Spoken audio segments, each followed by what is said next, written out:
पिछले एपिसोड में आपने देखा कि इथन का ग्रेंजा स्टील के वाटर शूरिकेन यूज करके ऐश के ग्रेंजा को इंजर्ड कर देता है, जिसके बाद ऐश का ग्रेंजा बॉन्ड इवॉल्व हो जाता है। इसको देखकर पूरे स्टेडियम की ऑडियंस, कमेंटेटर और ऐश के नए फ्रेंड्स शॉक हो जाते हैं। इसके बाद ऐश के ग्रेंजा अपना सिग्नेचर अटैक यानी कि जायंट वाटर शूरिकेन यूज करके इथन के ग्रेंजा को डिफीट कर देता है, जिससे ऐश निंजा टूर्नामेंट का विनर बन जाता है। इसके बाद इस लीग का चेयरमैन ऐश को अपने ग्रेंजा के बारे में बताने बोलता है। अब आगे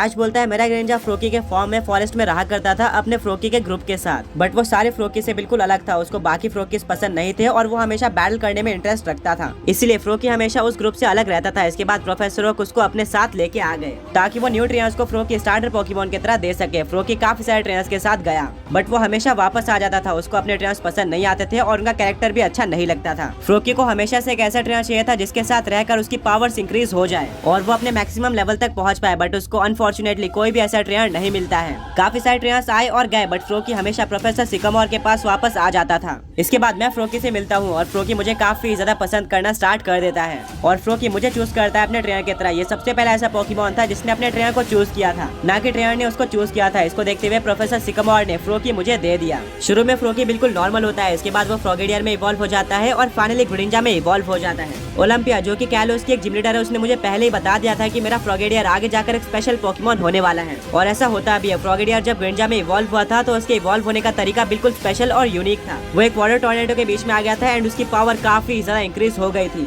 इसके बाद मुझे उसके बॉन्ड एवोल्यूशन के बारे में पता चला। डायंथा ने भी इसको काफी ज्यादा अप्रिशिएट किया है। हमने डायंथा के गार्डी वॉल के साथ भी एक बैटल करी थी जहाँ पर मेरे ग्रिंजा ने उसको ऑलमोस्ट डिफीट कर दिया था, बट लास्ट में हमारा बॉन्ड एवोल्यूशन में कंट्रोल छूट जाता है, जिसके चलते हम डायंथा के गार्डी वॉल को डिफीट नहीं कर पाते। स्टिल वो एक काफी मेमोरेबल बैटल थी। इसके बाद हमने काफी सारी बैटल करी और बॉन्ड एवोल्यूशन को मास्टर कर लिया। ग्रिंजा ने मुझे काफी सारे बैटल जिताए हैं और पोकेमॉन वर्ल्ड में करंटली एकलौता पोकेमॉन है जो कि बॉन्ड इवॉल्व हो सकता है। अब पोकेमॉन वर्ल्ड में काफी सारे ऐसे ट्रेनर्स हैं जिनकी बॉन्डिंग उनके पोकेमॉन के साथ काफी ज्यादा अच्छी है, बट फिर भी वो बॉन्ड इवॉल्व नहीं हो पाते। इसलिए आज तक कोई भी बता नहीं पाया है कि मेरा ग्रिंजा बॉन्ड इवॉल्व कैसे हुआ। मुझे लगता है कि इसके पीछे का एक रीजन मेरे ग्रिंजा की विल पावर हो सकती है, जो कि फ्रोकी के फॉर्म से ही काफी ज्यादा थी। चेयरमैन ऐश के ग्रिंजा की बैक स्टोरी सुनकर काफी ज्यादा शॉक रह जाता है और अप्रिशिएट करता है। वो बोलता है कि वेल हमने आज तक ऐसा ग्रिंजा नहीं देखा था और अब तुम इस टूर्नामेंट के विनर बन चुके हो, तो जैसे कि हमने प्रॉमिस किया था अब तुम्हें कुछ प्राइज दिए जाएंगे। इसके बाद सारे प्राइज लाए जाते हैं। सबसे पहले ऐश और ग्रिंजा को क्राउन दिया जाता है टाइटल जीतने के लिए। इसके बाद ऐश के सामने 6 अल्ट्रा बॉल्स रखे जाते हैं और बोला जाता है कि इनमें से एक चूज कर लो। इन सभी अल्ट्रा बॉल्स में एक रेयर पोकेमॉन है और जो भी तुम चूज करोगे वो पोकेमॉन तुम्हें मिल जाएगा।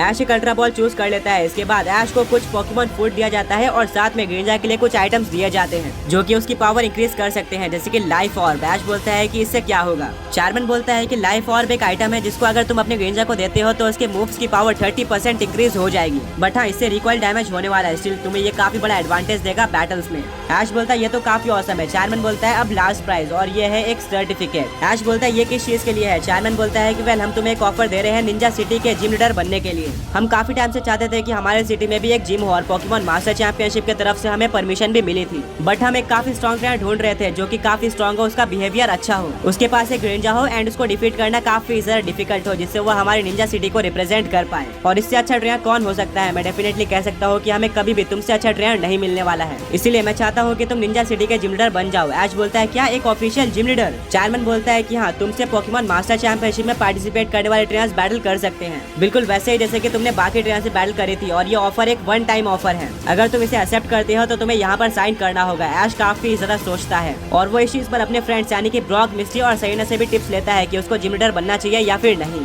तीनों का ही ओपिनियन सेम होता है। वो बोलते हैं कि जिम लीडर बनना एक काफी अच्छी पोस्ट है और खासकर नॉर्दर्न रीजन में यहाँ के जिम लीडर काफी स्ट्रॉन्ग होते हैं और उनको काफी रिस्पेक्ट भी मिलती है, बट हमारे अकॉर्डिंग तुम्हें जिम लीडर नहीं बनना चाहिए क्योंकि तुम्हारा गोल है पोकेमॉन मास्टर बनना और तुम उसके काफी ज्यादा करीब आ गए हो। तुम कुछ स्टेप्स में पोकेमॉन मास्टर बनने वाले हो, तो एक जिम लीडर और एक पोकेमॉन मास्टर का कोई कंपैरिजन ही नहीं है, इसीलिए मेरे अकॉर्डिंग तुम्हें ये ऑफर रिजेक्ट कर देना चाहिए। ऐश बोलता है तुमने बिल्कुल सही कहा, मैं भी यही सोच रहा था, इसीलिए ऐश इस ऑफर को रिजेक्ट कर देता है। पोकेमॉन चेयरमैन काफी डिसअपॉइंटेड हो जाता है, बट स्टिल वो बोलता है कि हम तुम्हारे ओपिनियन को रिस्पेक्ट करते हैं, बट हाँ हम सिर्फ तुम्हारे लिए इसको वन टाइम ऑफर नहीं रखने वाले। अगर तुम्हें फ्यूचर में लगे कि मैं जिम लीडर बनना चाहता हूँ तो तुम यहाँ का जिम लीडर लीडर बनना कंसीडर कर सकते हो। तुम्हें वो सारी क्वालिटीज है जो कि एक जिम लीडर या फिर पोकेमॉन मास्टर बनने के लिए चाहिए होती है। ऐश बोलता है बिल्कुल। सारे प्राइज लेकर ऐश काफी ज्यादा खुश होता है और अब वो स्टेडियम से बाहर निकलता है। तभी सारे के सारे निंजा सिटी के लोग ऐश को घेर लेते हैं। वो ऐश के फैन बन गए थे उसकी बैटल देखकर, और उनको ऐश का ग्रिंजा काफी ज्यादा पसंद आया था। ऐश काफी सारे लोगों को अपना ऑटोग्राफ भी देता है। वो ऐश के ग्रिंजा को देखना चाहते थे, इसलिए ऐश अपने ग्रिंजा को बाहर निकाल लेता है और सभी लोग उसको देखते हैं। पर धीरे धीरे करके भीड़ बढ़ते जा रही थी, जिसके चलते वहाँ पर सिक्योरिटी गार्ड आ जाते हैं और ऐश को वहाँ से बाहर निकालते हैं। ब्रॉक बोलता है कि ऐश हमें जल्दी से इस सिटी से बाहर निकलना होगा, वरना कंडीशन खराब हो सकती है। ऐश बोलता है कि हाँ तुमने सही कहा। सभी लोग उस सिटी से बाहर आ जाते हैं। तभी मिस्टी बोलती है क्या ऐश तुम भूल गए, तुम्हें एक अल्ट्रा बॉल मिला था प्राइज के तौर पर, और चेयरमैन ने बोला था कि उसमें काफी ज्यादा रेयर पोकेमॉन है, तुम्हें उसको ओपन करके देखना चाहिए कि उसमें कौन सा पोकेमॉन है। ऐश बोलता है मेरे पास ऑलरेडी काफी रेयर पोकेमॉन है, तो मुझे उस पोकेमॉन की जरूरत नहीं है। सहीना बोलती है बट फिर भी तुम्हें उस पोकेबॉल को ओपन करके देखना चाहिए। ऐश बोलता है अगर तुम कहते हो तो ठीक है, मैं उसको ओपन कर देता हूँ। ऐश अपना अल्ट्रा बॉल ग्राउंड में फेंकता है और उसमें से एक ऐसा पोकेमॉन निकलता है जिसको देखकर ऐश, ब्रॉक, मिस्टी और सहीना सभी लोग काफी ज्यादा शॉक हो जाते हैं। वो एक ब्रांड न्यू पोकेमॉन था जिसको किसी ने भी नहीं देखा था। गो बोलता है कि ये कौन सा पोकेमॉन है, मुझे इसके बारे में कोई भी इन्फॉर्मेशन नहीं है। तभी स्पाइक बोलता है कि वाह तुम्हें काफी ज्यादा रेयर पोकेमॉन मिला है नॉर्डर्न रीजन का। ये यहाँ का एक मिथिकल पोकेमॉन है जिसको देखना तक काफी ज्यादा रेयर होता है। मैंने आज तक इसको नहीं देखा था और इसके बारे में सिर्फ और सिर्फ आस पास के लोगों से सुना था, बट आज मैंने फाइनली इसको देख लिया। ऐश बोलता है इस पोकेमॉन का नाम और टाइपिंग क्या है। स्पाइक बोलता है कि इस पोकेमॉन का नाम है टेराडॉन और इसकी टाइपिंग है ग्राउंड और फ्लाइंग टाइप, जो कि काफी ज्यादा यूनिक है। ऐश इसके टाइपिंग से इम्प्रेस होता है और बोलता है कि ये पोकेमॉन तो इंटरेस्टिंग लग रहा है, मुझे इसको अपने पास रखना चाहिए और ये आगे जाकर काम आएगा।